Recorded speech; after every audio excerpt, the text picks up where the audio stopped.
कोई व्यक्ति दूसरे का अपमान क्यों करता है? क्या आपने कभी विचार किया है?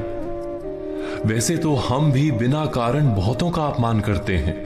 हमारा अपना अपमान भी बहुत बार होता है। संसार का सारा व्यवहार एक दूसरे का अपमान करने पर टिका है। जैसे पति अपनी पत्नी का अपमान करता है, पिता अपनी संतानों का अपमान करता है, नौकरी देने वाला अपने नौकर का अपमान करता है, अर्थात जो भी बलवान है वो निर्बल का अपमान करता है। यदि हम शक्तिमान हैं तो अपमान के बदले में लड़ाई करते हैं, और यदि लड़ने की शक्ति नहीं होती तो हम अपमान सह लेते हैं, स्वयं को निर्बल और असहाय मान लेते हैं। हमें छोटे होने का एहसास होता है।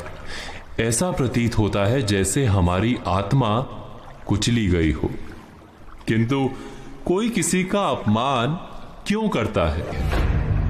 जब अपमान होता है तो मनुष्य को अपनी निर्बलता का एहसास होता है, और निर्बलता का बोध मनुष्य को कुचल देता है। वो अधिक से अधिक निर्बल बन जाता है, अत्याचार सहने की आदत सी पड़ जाती है। आत्मविश्वास का नाश हो जाता है, और जब आत्मविश्वास नहीं होता तो मनुष्य शराब और जुए जैसे व्यसनों में सुख ढूंढता है, मन से रोगी बन जाता है। आखिर किसी भी मनुष्य की ऐसी दुर्गति कोई क्यों करता है? अपमान करने वाला वास्तव में क्या सिद्ध करना चाहता है? कभी गहराई से विचार किया है? वास्तव में हम किसी का अपमान करते हैं उसकी निर्बलता सिद्ध करने के लिए, ये बताने के लिए कि हम अधिक शक्तिमान हैं। अर्थात वास्तव में अपमान करने वाला स्वयं अपने आप को शक्तिमान या बलवान सिद्ध करने का प्रयास कर रहा है। अपमान करने वाला हकीकत में अपनी शक्ति से आश्वस्त नहीं है, उसे अपनी शक्ति पर भरोसा नहीं है। दूसरों को चुनौती देकर वो अपनी शक्ति पर विश्वास प्राप्त करने की कोशिश करता है।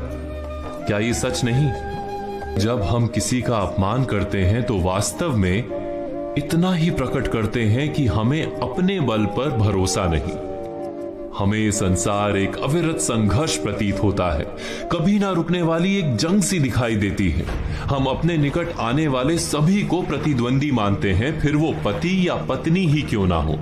हमें निरंतर लगता है कि हमें अपनी शक्ति सिद्ध करनी होगी, अन्यथा हमारा शोषण होगा, हम किसी के गुलाम बन जाएंगे।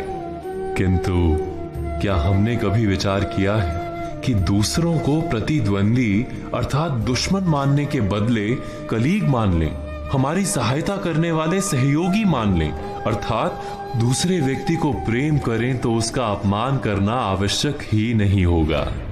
किंतु प्रेम करने के लिए आत्मविश्वास आवश्यक है। जिसे अपनी शक्ति पर विश्वास नहीं, वो प्रेम कर ही नहीं सकता।